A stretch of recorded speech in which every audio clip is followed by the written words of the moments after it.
और क्षमा करें, हम सब ब्रजवासी हैं भैया, हम पे और कछु ना आवे।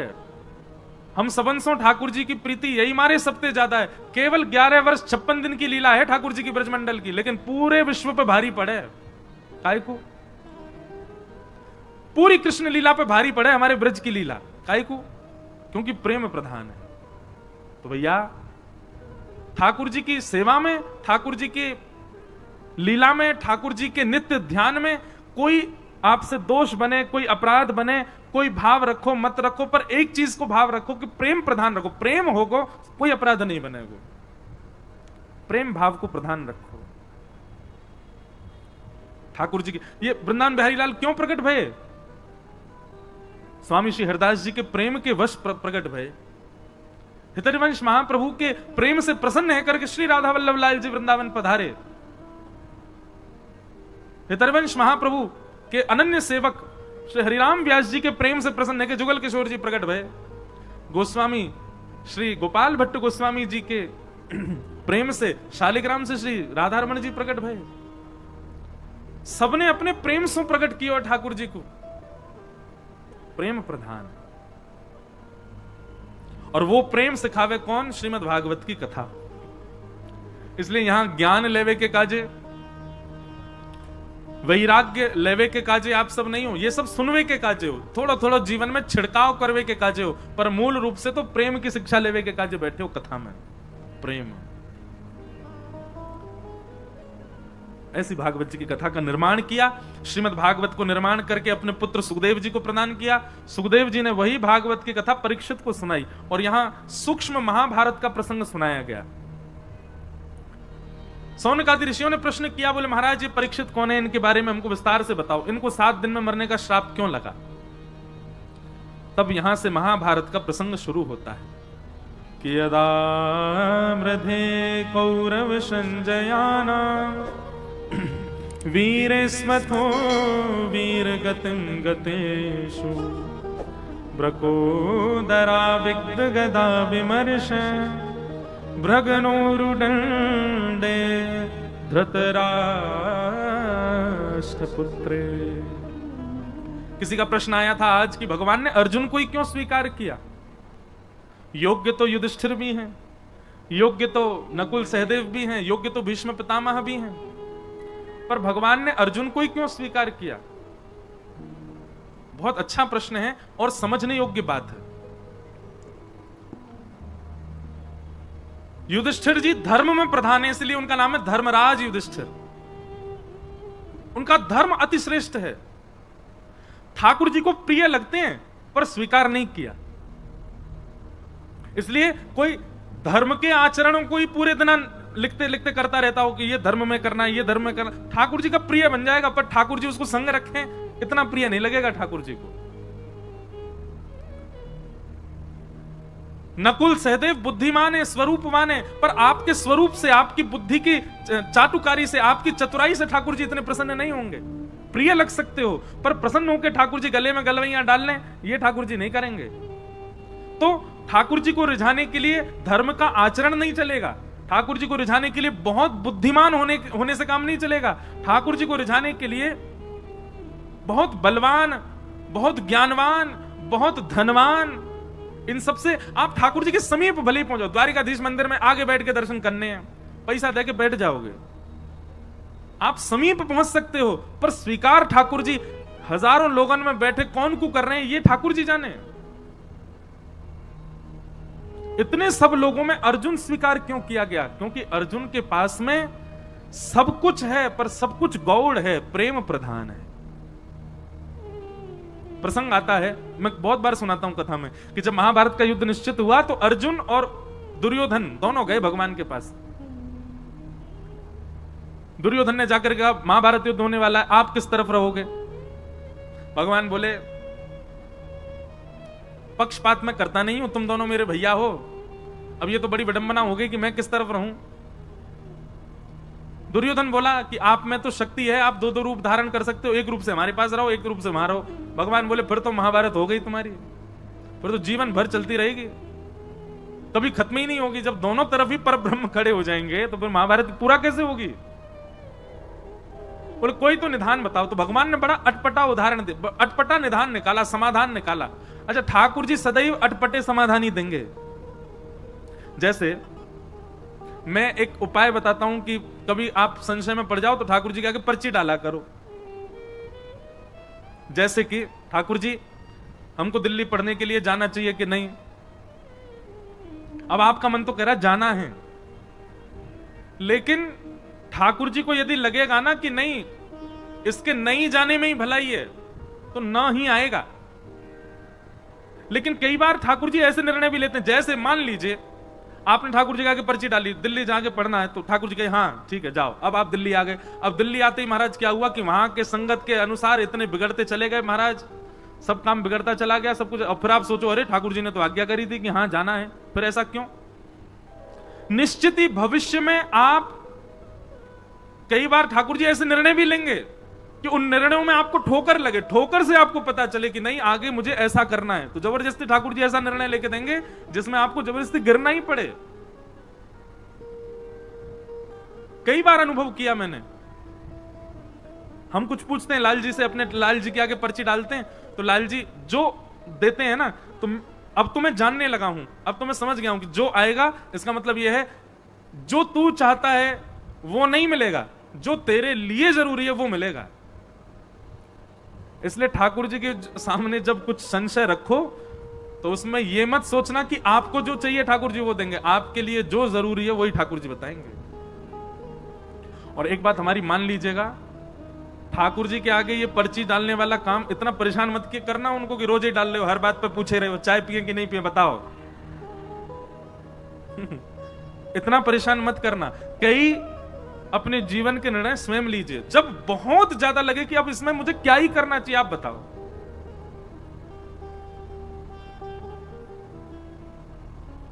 जैसे हम अभी गुरु दीक्षा नहीं देते, एक बार पर्ची मैंने मन रखा था कि जन्माष्टमी पर लाल जी से पूछेंगे, तो अचानक मेरे मन में आया कि आज जाके ठाकुर जी से पूछूं, बताओ हम गुरु दीक्षा देंगे। बहुत सारे लोग आते हैं कि दें। अब कभी कभी मन में कई एक तो मुझे ऐसे मिले, वो कह रहे वो आप चाहते नहीं हो कि हम भक्ति मार्ग में आगे बढ़े इसलिए हमको दे नहीं रहे हो। मैंने भैया ऐसे मत कहो, कुछ भाव है इसलिए नहीं दे रहा। तो ठाकुर जी से हम पूछने गए, तो जैसे ठाकुर जी के आगे पर्ची डाली, उठाई तो उसमें आ गया नहीं अभी मत दो। हमने जाके अपने पिताजी को बताई, पिताजी ठाकुर जी अभी मना कर रहे हैं दीक्षा देवे की। पिताजी ने समय देखा, बोले 2 बज रहे हैं लाला दोपहर के, और ठाकुर जी के गैया चरावे को समय है, ठाकुर जी अपनी गैया को हाँक रहे हैं, तू पर्ची डाल के उनको परेशान कर रहा हो। तो गुस्सा में कहिए नहीं ले जा। बोले जब ठाकुर जी बिल्कुल बैठे हो, आराम कर रहे हो, कोई काम नहीं हो, लाल जी लीला में ही रहते हैं ना, आपको देखने में लग रहे हैं कि वो सिंहासन पर लीला चल रही है ठाकुर जी की। इस समय ठाकुर जी गैया चरा के लौट रहे होंगे, अब कितने बज गए 6 बज गए, आ गए, अब फल पा रहे होंगे। और फल पा करके फिर यशोदा मैया पहुंचेगी, ठाकुर जी के हाथ पामन को पहुंच के फिर आरती करेगी, अरे मेरो लाला आएगा गैया चरा के आयो। फिर ठाकुर जी सब बताएंगे आज मैया वो गैया ने ऐसी लात मारी मेरे तो यहाँ लग गई, माँ गयो मैया वहां ऐसे बनचर जीव मिले, सब मैया से बतियामेंगे, फिर मैया को बताएंगे आज कहा पावे को मैंने, फिर पावे बैठेंगे।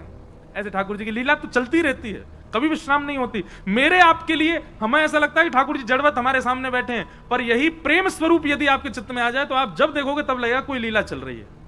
इस समय ठाकुर जी किसी लीला में। हमारे पिताजी बोले कि लीला में ठाकुर जी अभी गैया चरावे गए, तू पर्ची डाल लो है। बोले जब ठाकुर जी अनवसर में हो, कोई काम ना कर रहे हो तब डालियो। तो पर्ची डालने का, कोई भी बात पूछने का सबसे बढ़िया समय रात्रि में जब ठाकुर जी शयन में जा रहे हो, तब ठाकुर जी को भोग लगावेगा तब पर्ची डालो। और इतना समय प्रदान करो लाल जी, सुबह जब मंगला होगी ना तब हम पर्ची उठाएंगे।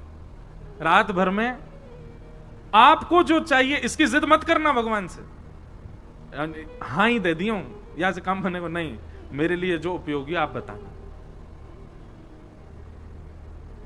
और फिर ठाकुर जी जो दे दें उत्तर, उस पर इतना विश्वास कर लेना, इतना विश्वास कर लेना। आज हम सही बता रहे हैं, हमने अपने जीवन में ज्यादा नहीं 5 या 6 बार ही ठाकुर जी से पूछा होगा, पर कई निर्णय ऐसे थे जिसमें मन व्यथित हुआ कि नहीं ये तो ठाकुर जी आपको ऐसे नहीं कहना था, ये तो इसमें भलाई होती, ठाकुर जी आपने मना कर दिया। पर जब ठाकुर जी की बात को माना गया तो फिर उसका प्रतिफल मीठा ही मिला।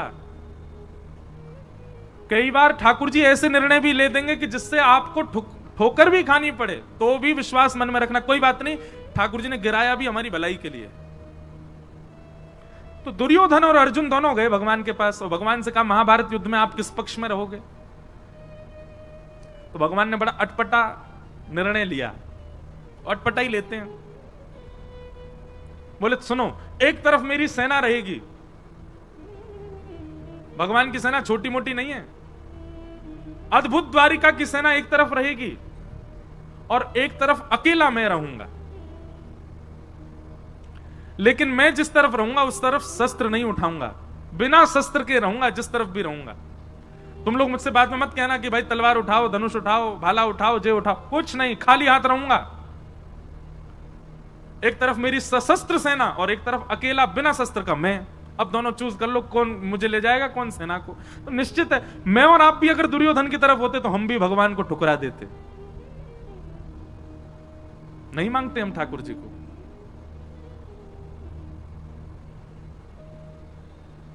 दुर्योधन ने कहा वो ऐसा है ना ठाकुर जी, आपका प्रेम थोड़ा पांडवों से ज्यादा ही है कुछ, आप तो पांडवों के पास ही जाओ, सेना मैं ले जाता हूं। भगवान बोले ले जाओ। सेना लेकर के दुर्योधन चला गया, अर्जुन सामने अकेला बैठा है।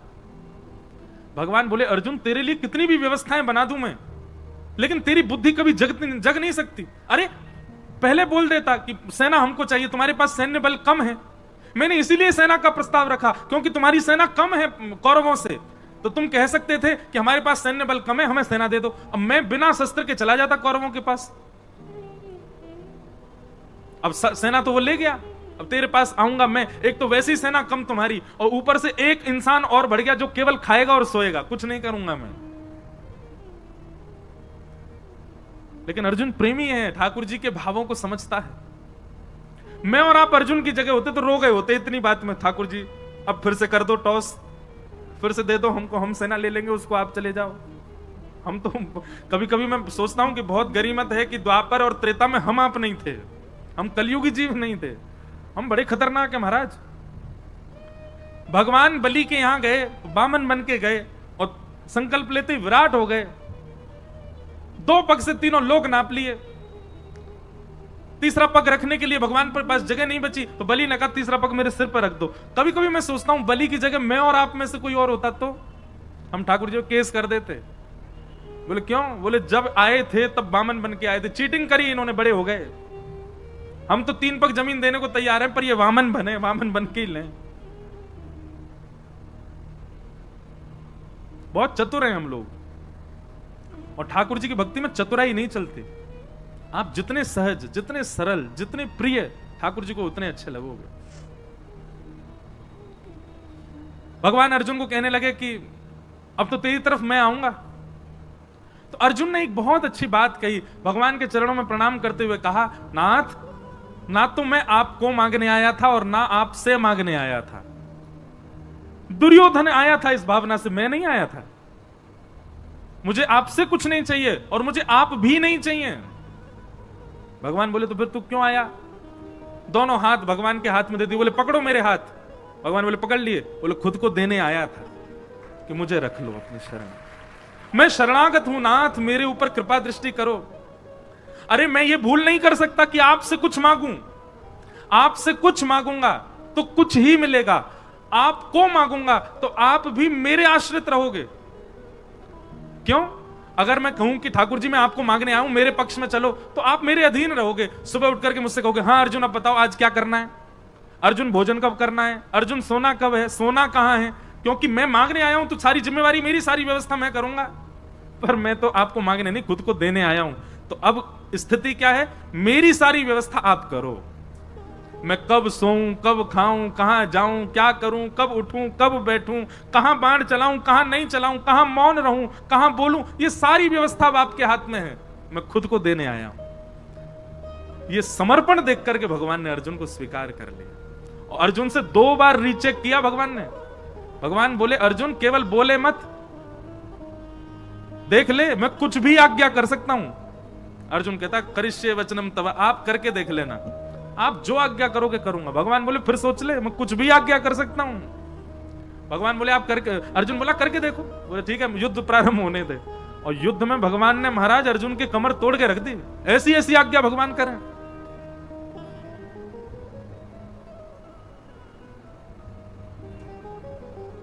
लेकिन हर आज्ञा को स्वीकार किया अर्जुन ने। इसलिए भगवान ने अर्जुन को स्वीकार किया। क्यों? क्योंकि बाकी सब तो ठाकुर जी से मांग रहे हैं, ठाकुर जी को मांग रहे हैं, पर अर्जुन ने तो खुद को ठाकुर जी को दिया, खुद को अर्पित किया, समर्पण किया। समर्पण किया, इसलिए भगवान उसके सारथी बन गए। और सारथी का मतलब कोई भगवान की पदवी कम नहीं हो गई है, बल्कि और श्रेष्ठ। हम सबको अपना सारथी ठाकुर जी को। सारथी मतलब कौन? जो राह दिखावे, जो लेकर के चले, कहां जाना है, कहां मुड़ना है, कहां बैठना है, कहां चलना है, ये सारथी ही तो कर सकता है। सारथी के अधीन होता है पीछे बैठा व्यक्ति। हर व्यक्ति अपना सारथी श्री कृष्ण को बनावे। जहां ले चलोगे वहीं मैं चलूंगा, जहां नाथ रख दोगे वहीं मैं। ये जीवन समर्पित चरण में तुम्हारे, तुम ही मेरे सर्वस्व, तुम ही प्राण प्यारे। तुम्हें छोड़कर नाथ किससे कहूंगा, जहां ले चलोगे वहीं मैं चल। हम लोग ऐसे नहीं जी सकते। हम लोग तो बड़े खतरनाक है महाराज। सुख संपत्ति घर आवे, कष्ट मिटे तन का, ओम जय जगदीश हरे। और अंत में गाते गाते वो, तेरा तुझको अर्पण क्या लागे मेरा, ओम जय जगदीश हरे। मेरा क्या है नाथ, सब आपका ही तो है। भगवान कहेंगे लाओ चलो वापस करो हमको, ये घर, ये दुकान, ये गाड़ी सब मेरी है, लाओ सब द्वारिकाधीश को अर्पित करके आओ। अरे ठाकुर जी, वो तो आरती में लिखा इसलिए गा रहे थे हम, ऐसे थोड़ी कि आपको सब ले ही लेना है। अर्जुन जैसा समर्पण नहीं है हमारे पास। अर्जुन जैसा समर्पण लाओ। भगवान ने एक बार कह दिया तो ना, हां तो हां, ऐसा समर्पण था अर्जुन का। इसलिए भगवान ने अर्जुन को स्वीकार किया। कोई समर्पित हो अर्जुन के भांति। और एक बात मैं कथा में कहा करता हूं, भैया अगर आपकी इस कथा को सुनकर के मन में आ गया हो कि हम भी अर्जुन की तरह समर्पित होंगे, तो पहले ही ध्यान रखना, कस करके सीट बेल्ट बांध लेना अपने जीवन रूपी हवाई जहाज में। क्योंकि जैसे ही आप ये निर्णय लोगे कि अब जो ठाकुर जी जो कहेंगे हम वही करेंगे, ठाकुर जी जो देंगे वही पाएंगे, ठाकुर जी जो चाहेंगे वही होगा, तो फिर बहुत ऊंची विमान की ऊंचाई होगी, रोलर कोस्टर जीवन बन जाएगा। कब ऊपर, कब नीचे, कब यहां, कब वहां, कब हमारा झकझोर के फेंक देंगे ठाकुर जी। लेकिन कभी छोड़ेंगे नहीं। एक बार यदि कोई समर्पित हो गया तो निश्चित है ठाकुर जी उसके साथ खेलेंगे बहुत, पर उसका हाथ छोड़ नहीं सकते।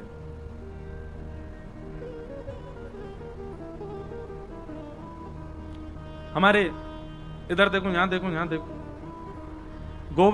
गोवर्धन में विराजमान थे पंडित श्री गया प्रसाद जी महाराज। नाम सुना? आप में से कई लोगों ने तो दर्शन भी किए होंगे पंडित श्री गया प्रसाद जी महाराज के। कौन यहां कोई है जिन्होंने दर्शन किया? हाथ ऊपर करो। जय हो भैया, हम आप सबन के ही दर्शन कर लें। महाराज जी के तो दर्शन हमको नहीं हो पाए, पर महाराज जी के वचनामृत, महाराज जी की जीवनी आदि में सब देखता रहता हूं। अद्भुत भाव।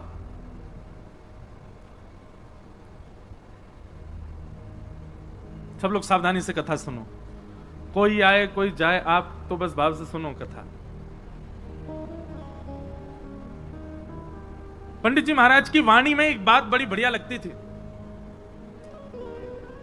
पंडित जी से किसी ने निवेदन किया कि पंडित जी, ठाकुर जी बहुत पीड़ा दे रहे हैं, ठाकुर जी बहुत परीक्षा ले रहे हैं, ठाकुर जी जीवन में बहुत संकट दे रहे हैं, आप कछु आज्ञा करो, कहा करूं, जो काम करूं सब बिगड़ जाएं, घर परिवार में कछु बन नहीं रहे हो, पत्नी मान नहीं रही है, बच्चा सुने ना है, हे पंडित जी महाराज कछु आज्ञा करो। पंडित श्री गया प्रसाद जी महाराज आज्ञा देते हुए कितनी अच्छी बात कहते, बोले अरे भैया, ब्रजभाषा में ही बोलते, बोले जी कन्हैया है ना, जाको खेलवे को बड़ो मन करे, सोचे हमारे संग खेल खेलो करे। कभी पत्नी को उठाए दे, कभी बालकन को उठाए दे, कभी काम बिगाड़ दे। जाके हम सबरे खिलौना है, जो हमारे संग खेल है। लेकिन भैया यह बात से दुखी मत हो कि ठाकुर जी खेल काहे को रहे, बल्कि ठाकुर जी से प्रार्थना करो, जितनो मन चाहो ठाकुर जी उतनो खेलो, पर खिलौना बदलना नहीं चाहिए, मैं ही रहूं आपको खिलौना, खूब खेलो। जैसो जीवन देनो है मुंह को दे दो, लेकिन नाथ मेरो त्याग मत करो। अब ये भी एक भाव मन में आ रहा हो कि हम सब गा रहे हैं कि हरि जी मेरे अवगुण चित्त ना धरो। मेरे अवगुणों को ठाकुर जी आप देखना नहीं। तो मानो ये पंक्ति गानी प्रारंभ करी तो पहले पूज्य गुरुदेव भगवान आए, फिर पूज्य श्री रसिया बाबा महाराज आए, भगवती प्रसाद गंधर्व जी आ गए। तो मानो ठाकुर जी ने 3 महापुरुष भेज के प्रमाणित कर दिया, ना धर रो अवगुण तेरे चित्त में, तू चिंता मत करे। ये 3 वैष्णवन को भेज करके ठाकुर जी मानो ये कह रहे हैं कि भैया आप प्रत्यक्ष प्रकट है कि ठाकुर जी ना कहेंगे कि तेरे अवगुण में ना देख रहो, ना विचार कर रहो। तो यही भाव से मानो ठाकुर जी प्रमाणित कर रहे हो, कोई बात ना भैया, क्षमा किए, तेरे अवगुणन पे मेरी दृष्टि ना है, तू आनंद कर। तो ऐसी भावना है। रसिक जनों के पद बड़े अद्भुत हैं। हमारे अष्टछाप के कवि गोस्वामी तुलसीदास जी की विनय पत्रिका, जैसे ये पद है ऐसी विनय पत्रिका में गोस्वामी जी का भी एक पद है। हरि जी तुम बहुत अनुग्रह कीन हो, हरि जी तुम बहुत अनुग्रह कीन हो। अब पद तो ढूंढवे तो मिलेगा नहीं, लेकिन भाव बहुत सुंदर है वहां पर भी। बोले नाथ आपने मुझे बहुत बड़ा अनुग्रह किया। भगवान पूछ रहे हैं मैंने कहा अनुग्रह किया तुम पे? तो गोस्वामी जी कह रहे हैं, बोले आपने सबसे बड़ा अनुग्रह तो यही किया कि आपने मुझे मानव बनाया। श्रीमद् भागवत में भी भगवान कहते हैं, हृदय माध्यम सुलभम सुदुर्लभम प्लवम सुकल्पम गुरुकर्ण धारम मयानुकूलेन नभस्वतेरितम पुमान भवाब्धिम न तरेत्स आत्मा। मैंने मानव के ऊपर सबसे बड़ी कृपा यही की कि मैंने उसको मानव बनाया। अरे नित्य इसी बात का धन्यवाद कहो ठाकुर जी कि हमको आपने कोई जीव जंतु तो नहीं बनाया, मानव बनाया। गोस्वामी जी का वो पद बहुत सुंदर है। उसमें गोस्वामी जी कहते हैं आपने बहुत बड़ी कृपा की कि अत्यंत दुर्लभ मानव शरीर मुझको प्रदान किया। पर ठाकुर जी हम एक अनुग्रह और आपसे चाहते हैं, एक अनुग्रह और कर दो। भगवान कह रहे हैं अब क्या चाहिए? तब गोस्वामी जी कहते हैं कि संसार रूपी विषय सरोवर में मेरी मन रूपी मछली घूम रही है। बहुत ध्यान से सुनना, संसार रूपी विषय सरोवर में मेरी मन रूपी मछली डोल रही है। कभी या मन रूपी मछली को मन पानी पूरी पे अटक जाए, कभी डोसान पे अटक जाए, कभी लस्सी पे अटक जाए, कभी ब्रजवासी पेड़ा पे अटक जाए, कभी कहीं अटक जाए, कभी पल्ली गरी वारी पे अटक जाए, कभी छतवारी पे अटक जाए, कभी कहीं अटक जाए। हे ठाकुर जी हमारी मन रूपी मछली संसार रूपी विषय सरोवर में घूम रही है। भगवान बोले तो हम क्या करें? बोले जिस प्रकार मछली पकड़ने वाला एक बांस में धागा डाल करके सरोवर के तट पर आकर के बैठता है और उस धागे में एक कुछ सामग्री लगा करके उसको नदी में फेंक देता है, सरोवर में फेंक देता है और फेंक करके मछली पकड़ने की प्रतीक्षा करता है, बैठ करके खड़ा रहता है वहीं पर ही। भगवान बोले तो बोले नाथ ऐसे ही आप अपनी कृपा रूपी वंशी लेकर के और अनुग्रह रूपी वो धागे में कछु कृपा बांध करके या विषय रूपी सरोवर में छोड़ दो। भगवान बोले तुम क्या करोगे? बोले आप खड़े खड़े इंतजार करो, विषय में घूमते घूमते घूमते घूमते जा दिन मेरो मन रूपी मछली आपके वह कृपा रूपी सामग्री से आकर के टकरा जाए, जैसे ही वह कांटे में फंस जाए सोई रस्सी खींच करके मुझको बाहर निकालनी हो। अब सुनने में तो आप लोगों को बड़ा सामान्य लगा, लेकिन ये भगवान को आज्ञा क्या दी जा रही है? आप आकर के सरोवर पर इस विषय रूपी नदी में कृपा रूपी डोर से अनुग्रह रूपी रस्सी डाल करके बैठे रहो, प्रतीक्षा करो। मैं यत्न नहीं करूंगा आपके पास आने का, आप बस कृपा रूपी रस्सी डाल के बैठे रहो। काओ दिना गलती से मैं टकरा जाऊं सो मुझको बाहर निकाल लिया। भगवान बोले गोस्वामी जी बड़े चतुर हो आप, ऐसी चतुराई भक्तन में अच्छी है। सांसारिक चतुराई ठाकुर जी को प्रिय नहीं, लेकिन भक्ति में चतुराई हो तो ठाकुर जी को बहुत बढ़िया लगे। तो हम किस विषय पर चर्चा कर रहे थे? अर्जुन। भगवान ने अर्जुन को ही क्यों स्वीकार किया? महाभारत में इतने पात्र हैं, केवल अर्जुन ही क्यों प्रिय है ठाकुर जी को? क्योंकि अर्जुन ने पूर्ण समर्पण किया है। करिष्ये वचनम तव, आप जो कहोगे वो मेरे लिए अध्यादेश है, उसके आगे किंतु परंतु नहीं कहूंगा मैं। इसलिए भगवान ने अर्जुन को स्वीकार किया। तो महाभारत का प्रसंग सुनाया गया। अब प्रसंग बहुत बार विस्तार से कहा है, थोड़ा हम आगे चलते हैं। प्रथम स्कंद विश्राम कर दें, कल फिर ठाकुर जी का जन्मोत्सव भी होना है। महापुरुषों के थोड़े वचनामृत भी सुनेंगे, तो अभी हम विषय जो प्रमुख हो उसको थोड़ा थोड़ा कह के चलेंगे। महाभारत का युद्ध विश्राम हो गया, परंतु दुर्योधन ने बदला लेने के लिए अश्वत्थामा को भेज दिया और कहा जाओ जाकर के 5 पांडवों को सोते हुए मार दो। सोते हुए 5 पांडव तो नहीं मार पाया, पर द्रौपदी के 5 पुत्र उसी शिविर में सोए थे, उसको लगा अंधेरे के कारण 5 पांडव ही हैं, निर्दोष बालक मार दिए द्रौपदी के, जिसके कारण अश्वत्थामा को बंदी बना करके भगवान की आज्ञा मान करके अर्जुन ने उसके आधी दाढ़ी मूछ शिखा छेदन करके मणिम जहार मूर्धन्यम उसकी मणि को निकाल लिया और उसको छोड़ दिया, क्योंकि ब्राह्मण था, भगवान ने मना किया, ब्राह्मण ने इसको मारना नहीं। अब इस विषय पर हम थोड़ा विस्तार करते हैं कथा में कि अगर भगवान मना कर रहे हैं ब्राह्मण को नहीं मारना चाहिए, तो फिर खुद ने रावण क्यों मारा? भगवान मना कर रहे हैं ब्राह्मण को नहीं मारना चाहिए, तो स्वयं ने नृसिंह रूप में हिरण्यकश्यप क्यों मारा?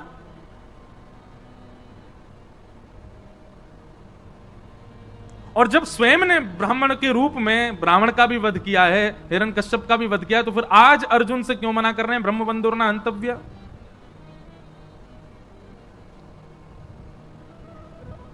अब विषय तो बहुत बड़ा है, पर सूक्ष्म में कहूं, व्यक्ति 2 रूपों से अपना प्रस्तुतिकरण करता है। सब लोग बहुत सावधानी से सुनिएगा। एक तो जन्म से पता चलता है कि वो कौन है, और एक कर्म से पता चलता है कि वो कौन है। जन्म और कर्म ये दोनों प्रमाणित करते हैं कि वो कौन है। अब चाहे वो जाति हो, चाहे वो उसका स्वभाव हो, चाहे वो कोई संप्रदाय हो, सब उसके जन्म और कर्म से पता चलते हैं। पर ये बात आप सब भी स्वीकार करेंगे, पूरा विश्व स्वीकार करेगा, जन्म से आप चाहे जो भी हो, पर कर्म से अगर आप श्रेष्ठ हो तो ही श्रेष्ठ माने जाओगे। बात सही है कि नहीं है? अब जन्म से भले ही आप खूब ऊंचे कुल में हो, खूब श्रेष्ठ कुल में हो, अच्छे जाति में हो, अच्छे संप्रदाय में हो, अच्छे नाम गोत्र में जन्म लिया, लेकिन स्वभाव से बिल्कुल विपरीत हो। जैसे रावण पुलस्त्य ऋषि के खानदान में है, ब्राह्मण कुल है, सारस्वत ब्राह्मण है, और विस्तार तो और क्या क्या है ये सब तो सब विद्वान जाने, पर स्वभाव आज तक जलाया जाता है। रावण एक ब्राह्मण को पूरा विश्व जलाता है हर वर्ष, क्योंकि वहां पर ब्राह्मणत्व गौड़, ब्राह्मणत्व सूक्ष्म हो गया, उसके दुर्स्वभाव की वजह से उसका ब्राह्मणत्व नष्ट हो गया। जन्म से और कर्म से हमारा स्वरूप पता चलता है। रावण भले ही ब्राह्मण है, लेकिन रणभूमि में शस्त्र हाथ में लेकर के खड़ा है, और शस्त्र धारण करने का अधिकार क्षत्रिय का है। और रणभूमि में क्षमा कीजिए, सामने जो आएगा वो शत्रु है, उसकी मृत्यु तो निश्चित है। इसलिए वहां पर यह नहीं देखा गया कि वो ब्राह्मण है, सशस्त्र खड़ा है। शास्त्र हाथ में होने चाहिए ब्राह्मणों के, तो शस्त्र नहीं, वो शस्त्र लेकर के खड़ा है और रणभूमि में खड़ा है, युद्ध भूमि में खड़ा है। और उसके बाद एक पर स्त्री को बंधी बना करके अपहरण करके खड़ा है, पूर्ण रूपेण अपने ब्राह्मणत्व का नाश कर दिया है। इसलिए ठाकुर जी ने वहां विचार नहीं किया है। और रही बात अश्वत्थामा की, आतताई है, रणभूमि में नहीं आया है। रणभूमि में अश्वत्थामा के पिता थे तो मारे गए, ये तो छिप करके एक कायरों जैसा काम कर रहा है। भगवान ने एक प्रकार से उसको ब्राह्मण कहकर के छोड़ दो, इससे कोई भलाई नहीं, इससे कोई ऐसा नहीं कि उसके ऊपर कृपा की, बल्कि अश्वत्थामा को और बड़ा दंड दिया। अगर इसको मार दोगे तो इसकी मृत्यु 2 क्षण में हो जाएगी, ऐसा करके इसको जीवित छोड़ दो कि हर क्षण मरे। बल्कि भगवान ने तो उसको और कड़ा दंड दिलवाया है। अश्वत्थामा आज भी चिरंजीवी है, आज भी जीवित है, परंतु अपने चिरंजीव होने पर, अपने अमर होने पर अश्वत्थामा को कभी प्रसन्नता नहीं होती होगी, रोता ही होगा हर क्षण। भगवान ने कहा बालकों के हत्यारे को अर्जुन मृत्यु दंड मत दो, ऐसा दंड दो कि हर क्षण मृत्यु के समान कष्ट हो और वो मरे भी ना। और वो दंड भगवान ने दिलवाया। और रही बात, एक मेरी बात आप बहुत ध्यान से सुनिएगा, कई जगह ब्राह्मणों के लिए थोड़ा पक्ष आता है कि उनको ऐसा नहीं, उनके प्रति ऐसा, तो कई लोग बोलते हैं महाराज जी उनके पक्षपाती हैं क्या भगवान? हाँ हैं। एक बात ध्यान से सुनना, सबके लिए दंड का निधान है, सबके लिए भगवान कहते हैं तुम ही दंड दे दो। ब्राह्मण को दंड मत दो, तो हमको लगता है भगवान पक्ष कर रहे हैं, ब्राह्मणों के लिए इतनी छूट कर देते हैं। नहीं, भगवान कहते हैं बाकियों को दंड तुम दो, ब्राह्मणों को तो मैं दंड दूंगा। अरे मैंने ब्राह्मण कुल में भेजा, इतने श्रेष्ठ कुल में भेजा, इतना योग्य बना करके, उसके बाद भी दुष्कर्म। तो ब्राह्मण यदि कुछ गलत करते हैं तो भले ही समाज में उनको मुक्त कर दिया जाए, पर ठाकुर जी कहते हैं कि उनको तो फिर मैं दंड दूंगा। क्यों? क्योंकि श्रेष्ठ कुल में इसलिए थोड़ी भेजा है कि तुम यहां जाकर के ये सब करो। अश्वत्थामा को मुक्त नहीं किया भगवान ने, मृत्यु से भी बड़ा दंड दिलवा दिया, आज तक मृत्यु को प्राप्त कर रहा है। इस प्रकार पूरी लीला हुई। आगे फिर भगवान रथ में आरूढ़ होने लगे, सबसे बोले भैया अब सब हो गया है, सब कुछ व्यवस्थित हो गया, हस्तिनापुर के राजा बन गए, राज्य गद्दी पर युधिष्ठिर को बैठने की भगवान ने आज्ञा कर दी, सब कार्य सब निवृत्त होने लगे। भगवान जैसे ही जाने लगे, इतने में ही अश्वत्थामा ने संपूर्ण कुरुवंश को नष्ट करने के लिए, पांडवों के वंश में कोई तर्पण करने वाला ना बचे, यह विचार करके अभिमन्यु की पत्नी गर्भवती है, सगर्भा है, उसके गर्भ को नष्ट करने के लिए ब्रह्मास्त्र छोड़ दिया। और जैसे ही ब्रह्मास्त्र छोड़ा है, भगवान उसी समय रथ में बैठ करके जा रहे हैं और ब्रह्मास्त्र उत्तरा को मारने के लिए आ रहा है। उसी समय दोनों भुजा उठा करके ठाकुर जी की ओर दौड़ती है उत्तरा कि पाहि पाहि महायोगिन देव देव जगतपते नान्यम तद्भयम पश्ये यत्र मृत्यु परस्पर। दोनों भुजा उठा करके पूर्ण समर्पण की भावना से ठाकुर जी की ओर दौड़ी है। हे जगतपति मेरी रक्षा करो। जैसे ही दोनों भुजा उठा करके भगवान की ओर दौड़ी, वहां युधिष्ठिर भी खड़े हैं, वहां अर्जुन भी खड़े हैं। अरे उत्तरा के खास ससुर जी हैं अर्जुन, अभिमन्यु की पत्नी है, अपने ससुर जी के पास नहीं गई। युधिष्ठिर राजा हैं, राजा के पास नहीं गई, किसी के पास नहीं गई, सीधे भगवान के पास गई है। और मानो सबको यह बता दिया कि रक्षक तो केवल और केवल यही हैं, द्वारिकाधीश जगतपति। पति शब्द का अर्थ क्या होता है? रक्षक। ये जगत रक्षक हैं। आप चाहे कितनी भी ऊंची पदवियों पर बैठे हो, चाहे कितने भी बड़े बलवान हो, पर विश्व रक्षक तो यही हैं। इसलिए किसी की शरण में नहीं गए। द्रौपदी ने जो गलती की थी चीरहरण के समय, सबके आगे हाथ फैलाए, आज उत्तरा ने वो गलती नहीं की, सीधी दौड़ी भगवान के पास। और मानो ऐसा विद्वज्जन कहते हैं कि उत्तरा ने भगवान से जाके कहा, मुझे भले ही कुछ भी हो जाए, मेरे गर्भ के बालक को बचा लीजिए, मेरे गर्भ के उस बालक को जीवित रखिएगा नाथ।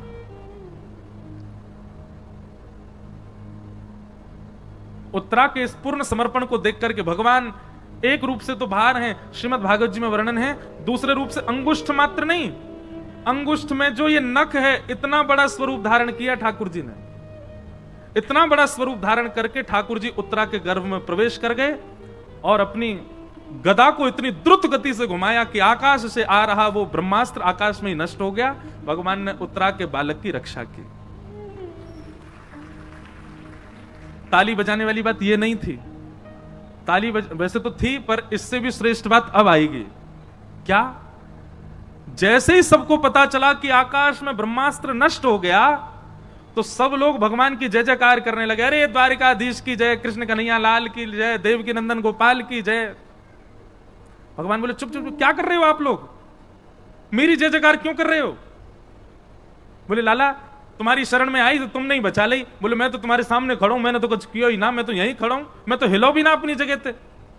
तो बोले, फिर ये ब्रह्मास्त्र कैसे नष्ट भयो? तो ठाकुर जी बोले, ये तो उत्तरा के पातिव्रत और उत्तरा के जीवन की तपस्या का फल है कि उसने अपने तप बल से ब्रह्मास्त्र को नष्ट कर दिया। बात समझे? ये ठाकुर जी का स्वभाव है। क्रिया करने के बाद भी आपको ऐसा दर्शाते हैं कि आपने ही किया था, भगवान ने कुछ नहीं किया।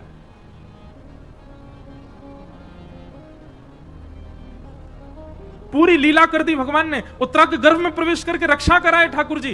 पर बाहर क्या कह रहे हैं सबको? अरे नहीं नहीं, उत्तरा की जय जयकार करो, इसके पातिव्रत बल ने, इसके जीवन भर की तपस्या ने, इसके सत्कर्मों ने इसकी रक्षा की है। ये ठाकुर जी का स्वभाव है। करते सब वो ही हैं, पर हमको ऐसा आभास करवाते हैं, हमको ऐसा अनुभव कराते हैं, ओहो मैंने बहुत पढ़ाई करी थी इसलिए मैं पास हो गया, मैंने बहुत मेहनत करी थी इसलिए मुझे ये वस्तु प्राप्त हो गई, मैंने बहुत धन कमा करके घर बना दिया, मैंने ये प्राप्त किया, मैंने वो प्राप्त किया। ठाकुर जी तो मंद मंद मुस्काते हैं, बढ़िया है, अपने ऊपर ही लेता रहे सबरी बात। करने वाले सब ठाकुर जी। हमारा स्वभाव बिल्कुल ठाकुर जी से उल्टा है। ठाकुर जी हमेशा करके क्रेडिट दूसरों को देते हो। हमारा स्वभाव कैसा है, दूसरों को कर जाए तो वहां में क्रेडिट स्वयं लेवे को प्रयास करें, हमको मिले। कोई घर का सदस्य कहते आज सब्जी बहुत अच्छी बनी थी मां, इतने में पिताजी कह रहे हैं लाया तो मैं ही था दुकान से। भली मेहनत मां ने करी, कचू करी, लेकिन कहीं से भी हमको क्रेडिट मिलना चाहिए। अरे भैया कथा बहुत जोर की भाई मथुरा में। अब सब लोग कहें अरे वो व्यवस्था तो मैंने करवाई थी, पंडाल तो मैंने बनवाया था, पीछे का बैकड्रॉप तो मैं चूज करके लाया था। नहीं करना है ऐसा। सारे लॉयंस क्लब वाले लोग सुनो, कथा खूब आनंद से हैजा, बाकी बात कहीं कहा सब द्वारिकाधीश करके गए, भैया हम तो माध्यम है जो हमने ना कियो है। हमारी सामर्थ्य नहीं, हमारे बल में नहीं, हमारे वश में नहीं। और मैं भी यदि यूं सोचूं ओहो मेरी कथा सुन के देखिए भगत बन गो, मेरी कथा सुन के यानी मांस छोड़ दियो, मेरी कथा सुन के, ठाकुर जी कहेंगे दारी के तो ऊपर आ तो बताऊंगा, तेरी कथा थे भयो सब ठाकुर जी कर रहे हैं। मैं और आप तो हम सब तो माध्यम हैं। ये क्रिया क्रियान्वित ठाकुर जी से होती है। भगवान ने उत्तरा का मान बढ़ा दिया सबके सामने, परंतु यह लीला दूर खड़ी खड़ी कुंती देख रही थी। कुंती समझ गई, बोले कि ओहो सब करके और पूरा मान दे दिया उत्तरा को। और भगवान बोले अब भैया उत्तरा में व्यस्त हो, सबको व्यस्त कर दिया उत्तरा में। सब कहने लगे अरे उत्तरा तेरे भजन बल ने देख ब्रह्मास्त्र नष्ट कर दियो, तेरे आत्म बल ने देख ब्रह्मास्त्र नष्ट कर दियो, सब व्यस्त हो गए। भगवान बोले अब सब लोग लगो, हम जा रहे हैं द्वारिका। जैसे ही रथ में आरूढ़ हुए, कुंती सामने आ गई, रथ रोक लिया, बोले नीचे आओ हमसे मिलके जाओ। भगवान पुनः उतर करके आए और कुंती जी ने यहां पर भगवान की एक स्तुति गाई है। अब स्तुति तो बहुत सुंदर है, बहुत विस्तृत है, बहुत अद्भुत है, पर एक भाव बहुत ध्यान से सुनना। संपूर्ण स्तुति गाने के बाद में कुंती भगवान से कहती है कि विपद